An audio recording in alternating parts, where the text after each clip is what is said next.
और दोस्तों स्वागत है आपका हमारे YouTube चैनल हर्षित एकेडमी पर। दोस्तों आज हम क्लास 10th की मैथ 1.2 कंटिन्यू आपको पढ़ा रहे हैं।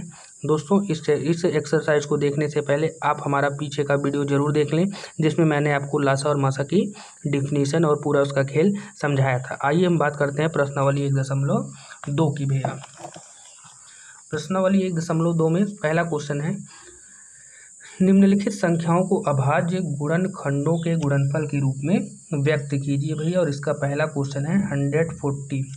बहुत सिंपल क्वेश्चन है। जैसे अभी मैंने आपको मासा बताया था, मासा में मैंने आपको बताया था कैसे प्राइम फैक्टर निकाला जाता है, अभाज्य गुणनखंडों के रूप में कैसे व्यक्त किया गया है। पहला क्वेश्चन इसी से संबंधित है। आइए भैया हम देखते हैं 140 को कैसे आप अभाज्य गुणनखंडों के रूप में लिखेंगे। इसके लिए सबसे पहले आप इसको क्या करेंगे, छोटे छोटे गुणनखंडों में तोड़ लीजिए और वो गुणनखंड किसके रूप में हो, 1, 2 और 3 के रूप में। तो पहले 140 में 2 का पहाड़ा कितनी बार जाएगा, 70 बार। उसके बाद भैया 2 का पहाड़ा 70 में 35 बार। अब भैया 35 में 5 का पहाड़ा जाएगा भैया कितनी बार, 7, और 7 का पहाड़ा 7 में 1 बार। ठीक भैया, और 1 फिर ये हो जाएगा। तो भैया ये 2, 2, 5, 7 एक ही आपके कैसे नंबर है भैया, अभाज्य नंबर है। 1, 2, 3, 5, 7, 11 ये सब नंबर ऐसे हैं जो खुद के अतिरिक्त किसी से भी नहीं कटते। तो पहला आंसर आपका क्या हो जाएगा, 140 equal to 2 into 2 into 5 into 7 into 1। ठीक भैया, ऐसे ही आपका अगला क्वेश्चन क्या है, 156 है भैया। क्या है, 156। 156 को आप कैसे लिखेंगे भैया, 2 से 14, 2 8 16, 2 तिहाई 6, 2 9 18, और फिर इसमें 3 का पहाड़ा कितनी बार जाएगा, 13 बार, और 13 का पहाड़ा 1 बार और 1। तो भैया 156 को आप कैसे लिखोगे, 2 गुणे 2 गुणे 3 गुणे 13 गुणे 1। ये भैया आपका क्या हो जाएगा आंसर। बहुत ही सिंपल क्वेश्चन है भैया, अभाज्य गुणनखंडों के रूप में लिखना है भैया, इसको ध्यान रखिएगा। ऐसा नहीं कि आप 2 गुणे 2 4 गुणे 3 गुणे 13 गुणे 1 करेंगे, क्योंकि 4 आपका कैसा नंबर है भैया, भाज्य संख्या है, जबकि आपको अभाज्य गुणनखंडों के रूप में लिखना है। आइए देखते हैं हम आपका अगला क्वेश्चन। अगला क्वेश्चन भैया हमारा पहले का पार्ट थर्ड क्या है भैया, हमारा 3825 क्या है हमारा, 3825। तो आइए 3825 का हम क्या करते हैं, अभाज्य गुणनखंड काटते हैं भैया। 3825 तो 8 3 11 2 13 5 18 भैया ये 3 से कम्प्लीटली कट जाएगा। 3 1 कम 3, 3 दूनी 6, और 3 सते 21, 3 पचे 15। उसके बाद ये 3 चौको 12, 3 दूनी 6, 3 पचे 15। ठीक भैया, उसके बाद 5 से आप काटेंगे, 5 8 40, और 2 50 25। फिर ये 5 से कटेगा, 5 1 कम 5 7 35, और फिर ये भैया 17 का 1 बार इसमें जाएगा। ठीक भैया, तो 3825 को आप कैसे लिखेंगे, आप लिखोगे भैया 3 गुणे 3 गुणे 5 गुणे 5 गुणे 17 गुणे 1। चाहे इस पर ऐसे लिख दीजिए, चाहे इसको भैया ऐसे भी लिख सकते हैं, 3 की घात 2 गुणे 5 की घात 2 गुणे 17 गुणे 1। चाहे इस पर छोड़ दीजिए, चाहे इस पर, दोनों ही आपका क्या होगा आंसर होगा। ऐसे ही भैया आइए हम अगला क्वेश्चन देखते हैं। देखिए भैया पार्ट फोर्थ आपका क्या भैया, 5005। बड़ा सिंपल क्वेश्चन है। 5005 को आप भी अभाज्य गुणनखंड के रूप में हम तोड़ रहे हैं, ज़रा ध्यान दीजिएगा।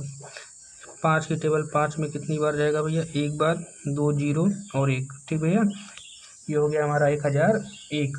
फिर 1001 में 7 का पहाड़ा जाएगा, 7 1 कम 7 भैया, 7 चौक 28, और 2 21, 7 3 21, 143। इसमें पहाड़ा जाएगा आपका, चाहे 13 का लेके जाइए चाहे 11 का, दोनों ही चला जाएगा। मैं 11 का लेना चाहूँगा। 11 1 कम 11, 3 33, और 13 का, 13 1 कम 13 1। तो भैया 5005 को आप कैसे लिखेंगे, 5 गुणे 7 गुणे 11 गुणे 13 गुणे 1। चाहे आप 1 लिखें या फिर ना लिखें, आपका आंसर गलत नहीं होगा। आइए इसी प्रकार देखते हैं इसका पार्ट नंबर 5। क्वेश्चन नंबर 5 भैया आपका क्या है 7429 7429 भैया 7429 का जब आप अभाज्य गुणनखंड करेंगे थोड़ा लंबा जाएगा, इसको आप घर पे बैठ के अच्छे से करिएगा। मैं आपको बता दे रहा हूँ क्योंकि मैं इसको ऑलरेडी पढ़ा चुका हूँ, तो मुझे याद हो चुका है। इसका होगा क्या भैया 17 गुणे 23 करिए, चाहे 19 कर लीजिए, पहले 19 गुणे 23, ये भैया इसका क्या हो जाएगा अभाज्य गुणनखंड। इसका आप पूरा निकाल भी सकते हैं। 7 4 2 9, इसको आप पहले 17 से भाग करेंगे, फिर जो आएगा उसको आप 19 से भाग करेंगे और लास्ट में आ जाएगा 23, तो 23 का भैया आप 23 से भाग करेंगे 1 आ जाएगा। तो इसको आप निकाल लीजिएगा भैया, बहुत सिंपल है, ऐसा नहीं है कि आप लगा नहीं सकते। आइए अब देखते हैं हम क्वेश्चन नंबर 2 जो कि बहुत ही ज़्यादा इम्पॉर्टेंट है भैया। देखते हैं क्वेश्चन नंबर 2 क्या है। पूर्णांकों के निम्नलिखित युग्मों के एचसीएफ और एलसीएम ज्ञात कीजिए तथा इसकी जांच कीजिए कि दो संख्याओं का गुणनफल बराबर क्या होता है एलसीएम गुणे एचसीएफ। मतलब पहले आपको लासा और मासा निकालना है, फिर उसके बाद आपको सत्यापित करना है कि दो संख्याओं का गुणनफल लासा और मासा के गुणनफल के क्या होता है बराबर होता है। बिल्कुल भैया बराबर होता है, ये सूत्र भी है। आप मौखिक भी बता सकते हैं, जैसे 2 और 4 है, 2 और 4 का गुणनफल 8 हो गया।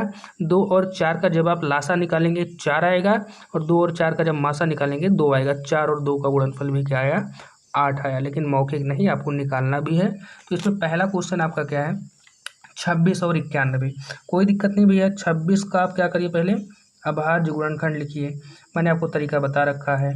तो 26 का पहाड़ा, 26 में किसका पहाड़ा जाएगा 2 का, कितनी बार जाएगा भैया 13 बार। इससे ज़्यादा कटना नहीं है, आप जान ही सकते हैं 26 का कैसे जाएगा 2 13 हम में और 13 एक एक एक, चाहे आप लिखिए चाहे ना लिखिए। और 91 में भैया 91 का आप भी निकालेंगे तो यहाँ तक की टेबल तो आप बता ही सकते हैं। इस 7 की टेबल 91, मतलब 91 में कितनी बार जाएगा 13 7 91। ठीक भैया, तो कितना आएगा ये 13। ठीक, तो ये क्या हो जाएगा 7 गुणे 13। ठीक भैया, तो मैंने आपको बताया था एलसीएम में भैया क्या करना रहेगा, आप यहाँ पे ध्यान दीजिएगा। एलसीएम में जो नंबर कॉमन हो भैया उसको तो लिख लीजिए 13, और जो नंबर बच जाए, बच कौन रहा है 2, और भैया कौन बचा है 7, तो जो बच जाए वो हमारा क्या हो जाएगा, सब लिख के गुणा करा लीजिए, जो आएगा वही आपका क्या हो जाएगा एलसीएम आएगा। तो आप गुणा कराएंगे भैया 2 से 14, 14 गुणे 13, तो भैया इसको आप करा लीजिएगा। 14 गुणे 13 कितना होगा, 14 तियाँ 42 और 14 का 14, 2 4 4 100 भैया क्या 82। तो ये मेरा क्या आ गया एलसीएम। भैया फिर से सुन लीजिए, एलसीएम में करना क्या है, जो चीज़ कॉमन हो उसको भी लिखिए और जो चीज़ें बच जाए उनका भी आपस में क्या करा लीजिए मल्टीप्लाई। ये आपका एलसीएम हो गया। उसके बाद एचसीएफ क्या होगा भैया, मैंने आपको एचसीएफ में बताया था जो चीज़ कॉमन हो उसी को लिखिए। तो दोनों में कॉमन केवल क्या है 13, तो ये आपका क्या हुआ एचसीएफ। मतलब लासा में जो चीज़ कॉमन हो और जो बच रही हुई हो उसको भी, लेकिन एचसीएफ में केवल कॉमन नंबर को ही आपको लिखना है। तो हमारा एलसीएम भी आ गया, एचसीएफ भी आ गया, लेकिन आपको वेरीफाई क्या करना है कि एलसीएम इंटू एचसीएफ बराबर दोनों संख्याओं का गुणनफल। तो सबसे पहले मैं दोनों संख्याओं का क्या कर लूँ भैया गुणनफल कर लूँ। तो दोनों संख्याओं का गुणनफल, दोनों संख्याओं का भैया क्या गुणनफल। तो दोनों संख्याएं कौन कौन सी थी 26 थी भैया, और क्या थी 91। तो 26 और 91 का आप क्या कर लीजिए गुणा करा लीजिए। ये जितना चीज़ हो रहा है भैया रफली हो रहा है। ठीक, 26 और 91 गुणनफल करा लीजिए। ठीक भैया, क्या आ गया भैया ये 2366। उसके बाद आपको क्या लिखना है एलसीएम इंटू एचसीएफ। तो आइए एलसीएम क्या निकाला था भैया हमने 182 निकाला है, और एचसीएफ क्या निकाला है 13। तो एचसीएफ और एलसीएम का मल्टीप्लाई करा लीजिए 182 गुणे 13, 3 दूना 6, 3 8 24, 4 80 लगा 1, 3 1 4 और 182 का 1 से होगा 6, 4 2 6, 8 4 12, 3200, सॉरी 2 1 3 4 12 मल्टीप्लाई में लग रहा है हमने गलत करा दिया। 3 दूना 6, 3 8 24, 4 80 लगा 2, 3 1 कम 3 2 5 होगा भैया। ठीक है, ये 2366 आ जाएगा। कोई दिक्कत भैया? तो एलसीएम और एचसीएफ आपस में मल्टीप्लाई करा के दोनों संख्याओं को मल्टीप्लाई किया भैया, दोनों आपस में क्या आ गया? बराबर। तो इसलिए आप लिखेंगे अतः दोनों संख्याओं का गुणनफल, दोनों संख्याओं का गुणनफल बराबर क्या होता है? LCM into HCF. ठीक भैया, यहाँ से आप समझ गए होंगे कैसे एलसीएम और एचसीएफ अर्थात लासा और मासा निकाला जाता है। फिर से मैं बता दे रहा हूँ, यह मासा में आप केवल जो उभयनिष्ठ हो, जो कॉमन हो उसी संख्या को लिखेंगे, लेकिन एलसीएम में जो कॉमन हो उसको लिखिए तथा जो छूट जाए उसको भी लिख के आपस में क्या करा लीजिए? मल्टीप्लाई। आइए देखते हैं क्वेश्चन नंबर 2 का सेकेंड पार्ट भैया क्या है। देखते हैं क्वेश्चन नंबर 2। क्वेश्चन नंबर 2 क्या है हमारा? 510 एंड 92। तो सबसे पहले आपको क्या करना है? 510 का भैया क्या करना है? प्राइम फैक्टर लेना है, मतलब अभाज्य गुणनखंड। तो आइए जब हम देखते हैं 510 का अभाज्य गुणनखंड क्या होगा। तो ये 510 है, पहले तो इसमें 2 का पहाड़ आ जाएगा, 255 दूना 510। उसके बाद इसमें आप चाहे तो 5 की टेबल ले जाइए, 5 हम 25, 5 एकम 5 और 51, तो 3 17 में क्या होता है भैया? 51, या फिर 17 गुणे 1 लिख सकते हैं आप। ठीक भैया, तो लिखेंगे क्या इसको भैया? 2 गुणे, इसके बाद ये छोटी वाली संख्या लिखनी है भैया हमको, पहले बड़ी भी लिख देंगे कोई दिक्कत नहीं। ठीक भैया, उसके बाद और क्या है? 92, 92। 92 का भी आइए निकालते हैं भैया। 92 का क्या हो जाएगा? 2 तिहाई 6, 2 चौके 8 और 2 छंग 12, उसके बाद 2 23, उसके बाद भैया क्या? 23 का एक बार होगा, तो ये हो जाएगा भैया 2 गुणे 2 गुणे 23। ठीक भैया, बहुत सिंपल है। आइए सबसे पहले हम क्या निकालते हैं? एलसीएम निकालते हैं। एलसीएम में मैंने भैया बताया था जो चीज़ कॉमन हो पहले कॉमन संख्या को लिख दीजिए, 2 और 2 उसको लिखेंगे। उसके बाद और कुछ कॉमन है? कुछ नहीं कॉमन भैया, तो सारी संख्याओं को ऐसे ही उतार लीजिए आप जो बच रही हों भैया। 2 एक बार, 3 5 17, 2 और 23। ठीक भैया, इनका गुणा करा दीजिए। 2 तिहाई 6 पंचे 30, 30 और गुणे 17 दूनी 34 गुणे 23। इनका भैया आपस में आप मल्टीप्लाई करा दीजिए। रफली अगर आप मल्टीप्लाई कराते हैं तो आइए देखते हैं भैया क्या मिलता है हमको। सबसे पहले हम 30 और 34 का करा लें। 30 गुणे 34,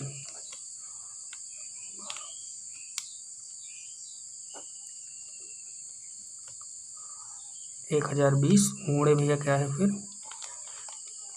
23, 3 शून्य शून्य, 3 दूना 6, 2 शून्यम शून्य, 2 दूना 4, 2 शून्यम शून्य, 2 एकम 2, 0 6 4 3 2। क्या है भैया? 23 460। ये हमारा भैया क्या आ गया? एलसीएम। ठीक भैया, ऐसे ही बात की जाए एचसीएफ की, तो एचसीएफ में मैंने आपको बताया था भैया जो चीज़ कॉमन हो केवल उसी को लिखिए। तो आप सिंपली देख सकते हैं दोनों में केवल 2 ही ऐसा है जो दोनों में आया है, तो हमारा एचसीएफ क्या हो गया? 2। आइए देखते हैं भैया दोनों संख्याओं का गुणनफल। क्या देखते हैं भैया? दोनों संख्याओं का गुणनफल। तो दोनों संख्याओं का गुणनफल क्या होगा? पहले तो गुणा करा लीजिए दोनों संख्याएं कौन सी हैं भैया? 510 और दूसरी संख्या क्या है? 92। जब इनका आप मल्टीप्लाई साइड में करा लीजिए, फिर अपनी जगह नहीं, मैं डायरेक्ट बता दे रहा हूँ। 510 गुणे 92 भैया गुणा कराएंगे क्या आएगा आपका? 46,920। ऐसे ही आप एलसीएम और एचसीएफ का मल्टीप्लाई करा लीजिए भैया। तो एलसीएम हमारा कितना आया है?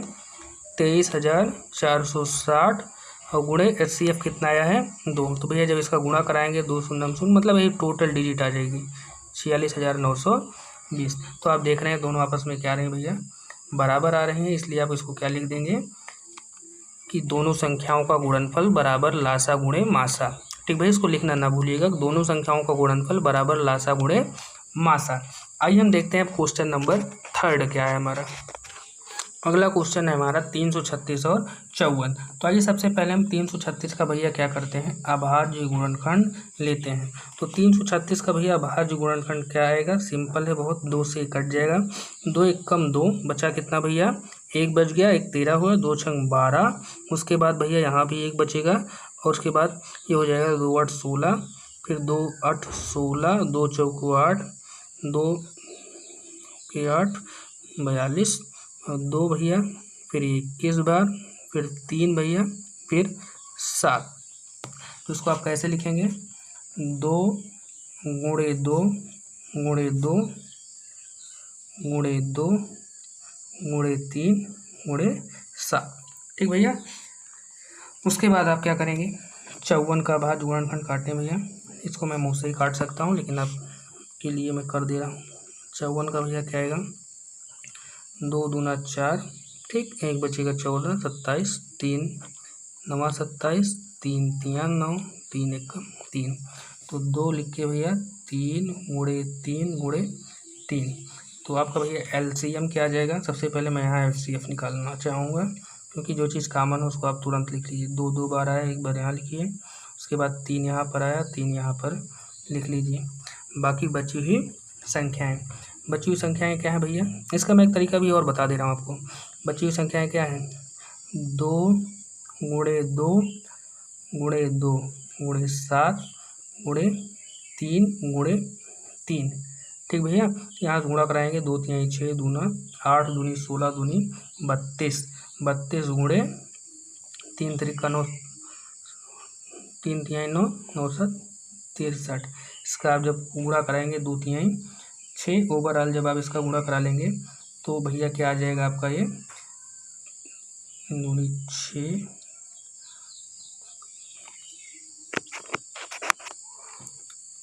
2 3 6 दूनी 12 दूनी 24 दूना 48, 7 त्रिक 21, 3 त्रिका 9 7 63। ठीक भैया, 48 होगा। क्या आ गया हमारा? 48। तो 48 का जब आप 63 से मल्टीप्लाई कराएंगे क्या आएगा? 8 3 24, 4 हाथ हिलाओ 2, 8 6 48 2 50, 4 3 12 2 हाथ हिलाओ 1, 4 6 24 से 25 भैया, 4 2 5 5 10, कितना आया है? 3024। दोस्तों ये आपका एलसीएम निकल रहा है, मैंने गलत लिख दिया यहाँ पे। ठीक भैया। एचसीएफ में क्या होता है आप जानते हैं? एचसीएफ में भैया जो चीज़ कॉमन हो, तो कॉमन क्या हुआ है हमारा? 2 और एक 3 भी हमारा क्या हुआ है? कॉमन। तो 2 3 कितना आ गया भैया? 6 आ गया एलसीएम और एचसीएफ। आइए भैया, अब इसका हम क्या कराते हैं? वेरीफाई कराते हैं। तो दो संख्याओं का गुणनफल, दोनों संख्याओं का गुणनफल। तो भैया दोनों संख्याएं कौन कौन सी हैं? 336 गुणे 54। तो आइए इसको रफली निकाल लेते हैं पहले।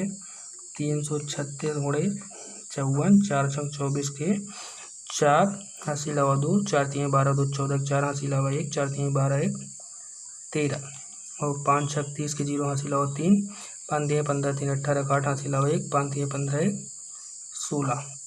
तो ये क्या हो जाएगा भैया? 4 4 8 3 11 के 1 हाथ इलावा 1, 6 1 7 1 8, 18,144। भैया क्या आया? 18,144। उसके बाद एलसीएम इंटू एचसीएफ भैया जरा निकाला जाए, तो एलसीएम हमारा कितना आया है? 3024 और एचसीएफ कितना है? 6। तो भैया गुणा कराएंगे 6, ये क्या आ जाएगा? गुणा कराने पर कंप्लीट है, ये आपका आंसर आ जाएगा। ठीक भैया। तो इसके बाद आप क्या लिखेंगे? अतः दोनों संख्याओं का गुणनफल बराबर एलसीएम इंटू एचसीएफ। ठीक भैया। ये तो था आपका लासा और मासा निकालने का अभाज्य गुणनखंड मेथड। दोस्तों इसको लगाने का एक और तरीका है, इसका लासा अथवा करके मैं आपको वो भी बता दे रहा हूँ। ठीक भैया। जैसे 336 है, 336 को आपने अभी ऊपर अभाज्य गुणनखंड में लिखा 2 गुणे 2 गुणे 2 गुणे 3 गुणे 7, और 54 को आपने क्या लिखा था भैया? 2 गुणे 3 गुणे 3 गुणे 3। ठीक भैया। इसको आप सिंपल से क्या लिख सकते हैं? और ध्यान से रखिए, 2 यहाँ कितनी बार आया है? 4 बार। तो 2 की घात 4 गुणे 3 गुणे 7। ठीक भैया। यहाँ पे 2 एक बार आया है, उसके बाद 3 की घात कितना आया है? 3। ठीक भैया। तो एलसीएम में आपको क्या करना है? बहुत सिंपल है भैया, ये और सिंपल पड़ जाएगा आपके लिए। तो आपको हमेशा बड़ी घातों को ही लेना है। यहाँ 2 की घात 1 है, यहाँ 2 की घात 4, मतलब बड़ी घात वाला टर्म ले लीजिए। गुणे भैया 3 की घात 1 है, 3 की घात क्या ले लीजिए? 3, और जो बच जाए उसको उतार लीजिए। ठीक भैया। 2 की घात 4 कितना आ जाएगा आपका, आ जाएगा 16। 3 की घात 3 कितना आ जाएगा 27, और उसके बाद क्या आ जाएगा 7। तो भैया इसको जब आप मल्टीप्लाई कराएंगे तो आप देख लीजिए क्या आएगा आपका, 16 27 मल्टीप्लाई इसको करा लीजिए। सबसे पहले 27 गुणे 16, 6 सत्ते 42, 2 हाथ इलावा 4, 6 दूनी 12 4 16, 1 सत्ते 7, 1 दूना 2 2, 7 छत्ते 1 3 हाथ इलावा 1, 2 1 3 1 432 गुणे 7 दूनी 14, 4 हाथ इलावा 1 और 7 त्रिक 21, 1 22 के 2 हाथ इलावा 2, 7 चौक 28 2 30। भैया क्या आ गया 3224। ठीक भैया, ये आपका क्या आ गया एलसीएम। और एचसीएफ भी बहुत ही ईजी है। आइए हम बताते हैं आपको एचसीएफ कैसे निकाला जाता है।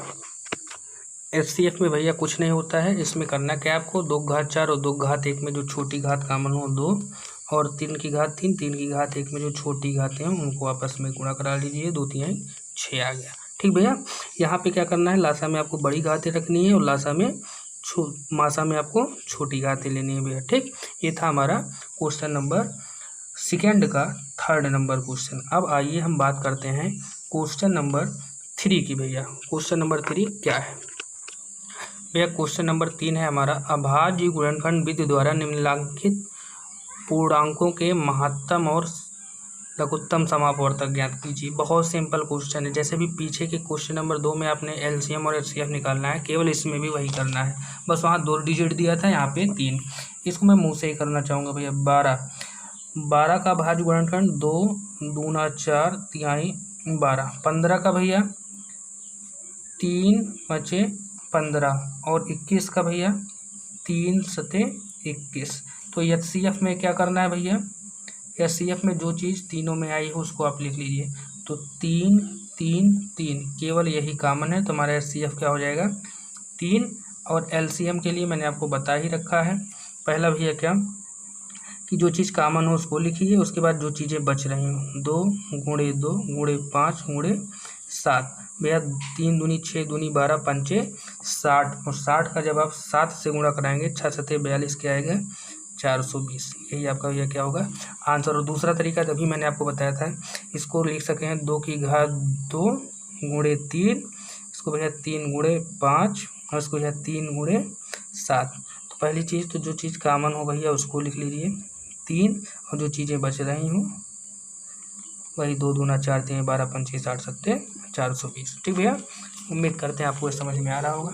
ऐसे ही हमारा अगला क्वेश्चन क्या है, इसका दूसरा नंबर क्वेश्चन क्या है भैया, 17 23 और 29। ठीक भैया, ये तो बहुत सिंपल क्वेश्चन भैया, क्योंकि ये सारे अभाज्य गुणनखंड हैं, अभाज्य संख्याएं।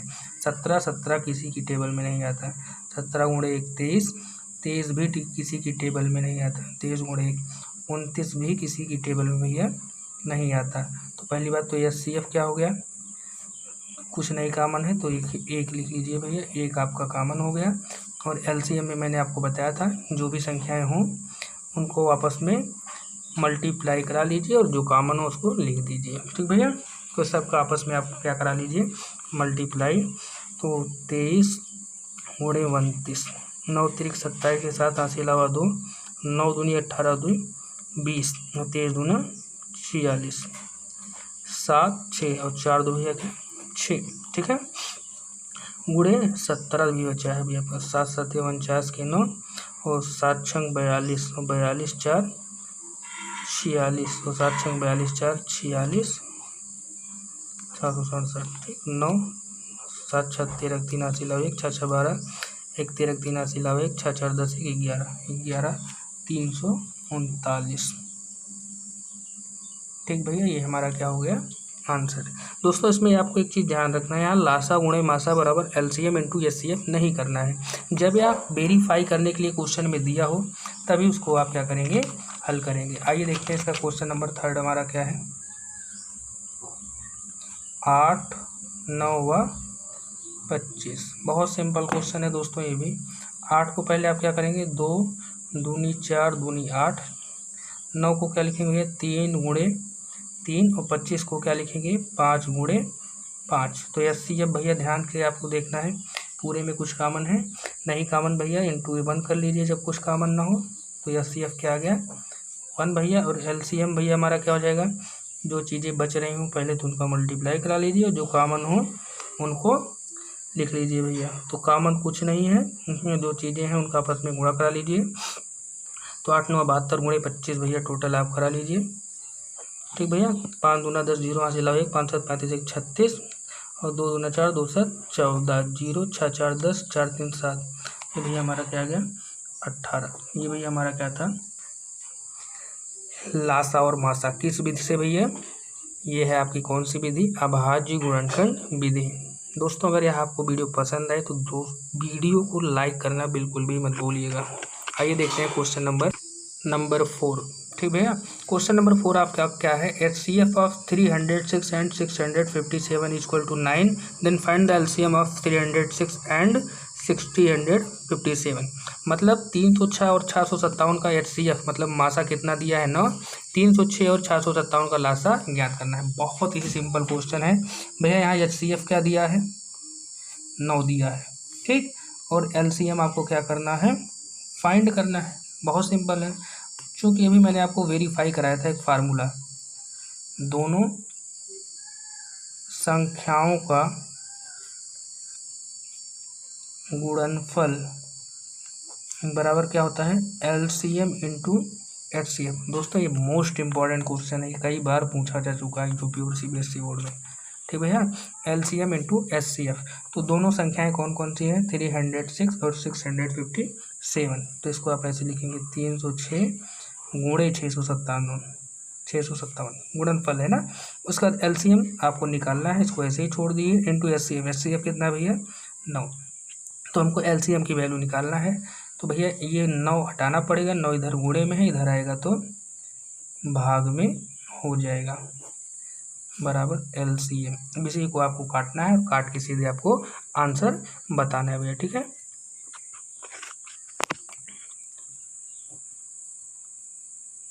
9 3 27 और 3 36 34 भैया। तो LCM क्या आ गया हमारा 34 गुणे 657, इसका मल्टीप्लाई करा लेते हैं और ये हमारा क्या हो जाएगा आंसर हो जाएगा।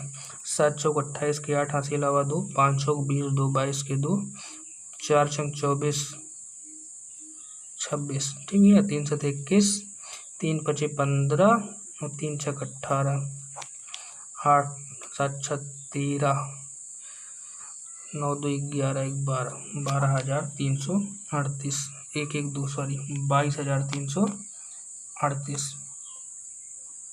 ठीक भैया, बहुत सिंपल था। कैसे आपने लगाया, LCM और HCF दिया है और दोनों नंबर दिए हैं, तो कुछ नहीं करना, दोनों संख्याओं का गुणनफल बराबर लासा गुणे मासा होता है। दोनों संख्याओं को मैंने गुणा करा दिया और इधर लासा और मासा की वैल्यू रख दिया। हालांकि मासा की वैल्यू मैंने इधर भेज दी तो मुझे लासा का मान पता लगा लिया या पता लग गया। ठीक भैया, आइए देखते हैं क्वेश्चन नंबर नेक्स्ट। आइए भैया देखते हैं क्वेश्चन नंबर 5 क्या है, जांच कीजिए कि क्या प्राकृतिक संख्या n के लिए संख्या 6 की घात n अंक 0 पर समाप्त होती है कि नहीं। बहुत ही सस्ता क्वेश्चन कह सकते हैं आपको, मतलब बहुत ही सिंपल क्वेश्चन है। 0 पर समाप्त का मतलब जैसे 10 हुआ 100 हुआ 20 हुआ, ये 0 पे समाप्त हो रही है। अच्छा, 0 पे जो समाप्त होती है उसका अगर आप अभाज्य गुणनखंड करेंगे 2 गुणे 5, ठीक भैया, 100 का करेंगे 2 गुणे 50, 50 को आप क्या लिखेंगे 2 गुणे 2 पंचे 10 पच्चे 50। ठीक भैया, 2 दूना 4 पंचे 20। देखिए भैया, जो भी संख्या का अंतिम अंक 0 है, क्या है भैया अंतिम अंक 0 है, उसके अभाज्य गुणनखंड में एक नंबर क्या चल रहा है कॉमन चल रहा है, वो क्या है 5। ठीक भैया, 5 क्या होता है कॉमन चल रहा है। आप कोई भी एक नंबर ले लीजिए, जैसे 32 है, 32 का अंक देखिए 2 से समाप्त हुआ है, लेकिन इसमें अगर आप 5 से मल्टीप्लाई करा दीजिए, 5 दूना 10 के 0 हासिल अलावा 1, 5 3 15 1 16, 160 आ गया और ये देखिए 0 पे समाप्त हो गया। तो कहने का मतलब यही है कि अगर किसी संख्या के अभाज्य गुणनखंड में भैया क्या आ रहा है 5 आ रहा है, क्या आ रहा है 5, तो वह संख्या 0 पर समाप्त होगी। अगर 5 नहीं आ रहा है तो समाप्त नहीं होती है। तो इसी प्रकार हम 6 की घात n पे अगर बात करते हैं 6 की घात n को भैया हम क्या लिख सकते हैं, तो 2 गुणे 3 की घात n। कोई दिक्कत भैया, 2 गुणे 3 की घात n। अब बताइए 6 में जब इसका मैंने अभाज्य गुणनखंड किया, क्या कहीं 5 आ रहा है? चूँकि 6 का अभाज्य गुणनखंड 2 गुणे 3 है, जिसमें 5 सम्मिलित नहीं है। अतः 6 की घात n अंक 0 पर समाप्त नहीं होगा। ठीक है, यही हमारा आंसर होगा। देखिए 6 की घात n का मतलब ये है कि 6 की वैल्यू n की घात 1 रखूँगा, 6 की घात 1, n की वैल्यू जब मैं 2 रखूँगा, 6 की घात 2 32, फिर 3 रखूँगा, 6 चौक 36, छक्का आएगा। मतलब ऐसे ही आप लगातार करते जाएंगे, कहीं भी कोई भी ऐसी डिजिट नहीं मिलेगी जिसके भैया अंत में शून्य आए। जैसे 6 की घात n है, n बराबर जब मैं 1 रखूँगा 6 आया, 2 रख दिया 32 आ गया, 36 आ गया, 3 रखूँगा ऐसे और कोई संख्या, मतलब ऐसे ये कंटिन्यू ऐसे चलती रहेगी। कोई भी ऐसी डिजिट नहीं मिलेगी जिसके अंत में आपको क्या है, शून्य। ऐसा इसलिए क्योंकि 6 का अभाज्य गुणनखंड जो हम कर रहे हैं उसमें 5 आ नहीं रहा है। ठीक भैया, आइए देखते हैं क्वेश्चन नंबर लास्ट हमारा इस चैप्टर का। भैया क्वेश्चन नंबर 6 हमारा क्या है, व्याख्या कीजिए कि 7 गुणे 11 गुणे 13 प्लस 13 और 7 गुणे 6 गुणे 5 गुणे 4 गुणे 3 गुणे 2 गुणे 1 प्लस 5 भाज्य संख्याएं क्यों हैं? भैया भाज्य संख्या ऐसी संख्या होती हैं जो खुद के सिवा अन्य संख्याओं से भी कट जाए। जैसे 4 हुआ, 4 खुद से भी कटेगा और 2 से भी कटेगा। 8 हुआ, 8 2 से कटेगा भैया, 4 से कटेगा। ठीक, इसी प्रकार 9 हुआ, 3 से कट जाएगा। तो आप समझ गए होंगे भाज्य संख्याएं कैसी संख्याएं होती हैं जो खुद के अतिरिक्त अन्य भी संख्याओं से कट जाएं। बहुत सिंपल क्वेश्चन है ये, इसको ध्यान दीजिएगा आप। क्या पहले 2 संख्याएं दी हैं, पहले आप इसको लिखिए 7 गुणे 11 गुणे 13 प्लस 13। भैया आपको बताना है ये हल करने पे जो संख्या आएगी वो भाज्य है कि नहीं। तो कोई दिक्कत नहीं भैया। तो अब पहले देखिए 13 यहाँ है, 13 यहाँ, 13 आप क्या कर लीजिए कॉमन, क्या बचेगा भैया 7 गुणे 11, 13 आपने कॉमन कर ही लिया है, प्लस 13 यहाँ भी कॉमन कर लिया, तो क्या बचेगा 1। तो 13 गुणे 7 11 सत्य भैया क्या आएगा 77 प्लस 1, और 13 गुणे 77 और 1 78 भैया। ठीक, तो अब 13 का जब 78 से आप मल्टीप्लाई करा दीजिए, यहाँ पे 78 का 13 से गुणा, तो क्या आ जाएगा भैया 3 8 24 के 4 हासिल लावा 2, 3 7 21 2 23 और 78, 4 8 3 11 के 1 हासिल लावा 1, 7 2 9 1 10, कितना है भैया 1014। तो 1014 भैया कैसी संख्या है, भाज्य संख्या है। अगर आप गुणा नहीं भी करा सकते थे तब भी आप डायरेक्ट इसी पे छोड़ देते, आप क्या लिखते भाज्य संख्या है, क्योंकि 13 और 78 का गुणनफल कितना आया 1014। तो 1014 खुद से कटेगा और किससे कटेगा 13 से भी, 1014 और किससे भी कटेगा 78 से। तो आप लिखेंगे अतः यह भाज्य संख्या है, क्योंकि 1014 13 व 78 से क्या है पूर्णतः विभाजित हो जाती है, पूर्णतः विभाजित होती है भैया। ठीक है, चलिए इसके बाद और क्या दिया है इसी में, तो 7 गुणे 6 गुणे 5 गुणे 4 गुणे 3 गुणे 2 गुणे 1 प्लस 5 भैया। कोई दिक्कत इसमें अगर आप हल देखेंगे तो इसमें 5 यहाँ पे है, 5 यहाँ, तो आप 5 क्या कर लीजिए कॉमन, बचेगा क्या 7 गुणे 6 गुणे 4 गुणे 3 गुणे 2 गुणे 1 और प्लस 5 कॉमन लिए तो यहाँ 1 बच ही जाएगा। तो भैया ये 7 छंग 42 चौके पूरा मल्टीप्लाई करा लीजिए, 3 दूनी 6 चौक 24, 42 गुणे 2 3 6 चौक 24 पूरा मल्टीप्लाई करा लीजिए भैया। 4 दूनी 8 4 चौक 16 और 2 दूना 4 2 चौको 8 8 6 4 10 0 हासिल आवा 1 8 1 9 1008।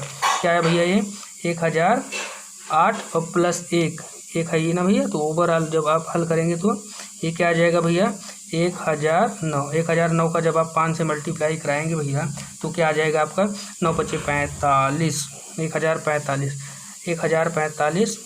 अतः 1045 भाज्य संख्या है। कैसी संख्या भैया भाज्य संख्या है। क्यों है, क्योंकि 1045 5 और 1009 से पूर्णतः विभाजित हो जाएगा, क्योंकि यह 5 और 1009 से पूर्णतः विभाजित हो जाएगी। पूर्णतः क्या होगी भैया? विभाजित हो जाएगी। ठीक भैया, अगला क्वेश्चन आपका मोस्ट इम्पॉर्टेंट और सबसे ज़्यादा बार पूछा भी जाता है बोर्ड के एग्जाम के साथ साथ। ये पॉलीटेक्निक, IERT हर जगह ये क्वेश्चन पूछा गया है इससे संबंधित। आइए देखते हैं। देखिए भैया, क्वेश्चन क्या है आपका? किसी खेल के मैदान के चारों ओर एक वृत्ताकार पथ है। इस मैदान का एक चक्कर लगाने में सोनी 18 मिनट ले रही है और रवि कितना मिनट ले रहा है भैया? 12 मिनट। मतलब 18 मिनट में सोनिया एक चक्कर लगा रही है और 12 मिनट में रवि एक चक्कर लगा रहा है। कह रहे हैं कि दोनों अगर एक ही स्थान से एक साथ दौड़ना प्रारंभ करें और एक ही दिशा में चलें तो कितने समय बाद पुनः प्रारंभिक स्थान पर मिलेंगे। बहुत ही आसान क्वेश्चन है। इसके लिए केवल आपको अपनी मेंटालिटी यूज करनी है और इसके लिए ध्यान क्या देना है। पहले क्वेश्चन एक बार मैं समझा दे रहा हूँ। मान लीजिए भैया ये क्या है आपका? वृत्ताकार पथ। दो लोग हैं भैया, एक जन है ए और एक जन है बी। ए एक चक्कर पूरा करता है भैया T1 समय में और बी एक चक्कर पूरा करता है भैया T2 समय में। ठीक है, तो कह रहे हैं कि दोनों इसी दिशा में चले, एक तेज चल रहा है एक धीरे। अभी ये एक चक्कर लगा के यहाँ पहुँचा है, दूसरा धीरे धीरे आ रहा है, वो भी यहाँ पहुँचा है। मतलब ये एक चक्कर कंप्लीट करके दूसरे चक्कर में यहाँ पहुँचा है और दूसरा वाला धीरे धीरे आके भी पहले चक्कर में, ये दोनों यहाँ पे मिल रहे हैं। कह रहे हैं कि दोनों कब एक ही समय पर मिलेंगे? तो भैया मिलन का समय हमेशा क्या होगा? दोनों समयों का क्या हो जाएगा? लासा होगा। T1 व T2 का क्या होगा? LCM। ठीक भैया, यही इसका क्या होता है? फार्मूला। आइए देखते हैं कैसे ये लगाया जाता है। बहुत सिंपल तरीके से इसको मैं लगाना आपको बता रहा हूँ। रवि द्वारा एक चक्कर में लिया गया समय कितना है भैया? रवि कितना टाइम ले रहे हैं? 12 मिनट। सोनिया द्वारा एक चक्कर में लिया गया समय कितना है भैया?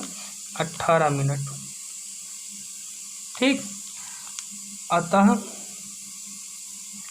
एक ही दिशा में चलने पर मिलन का समय क्या होगा भैया? दोनों संख्याओं का लासा, मतलब दोनों समयों का लासा। 18 व 12 का भैया क्या? LCM। ठीक भैया, तो 18 और 12 का LCM निकाल लीजिए, ये मेरा आपका क्या हो जाएगा? आंसर। तो 18 को आप क्या लिखेंगे? 2 तिहाई 6 तिहाई 18 और 12 को आप क्या लिखेंगे भैया?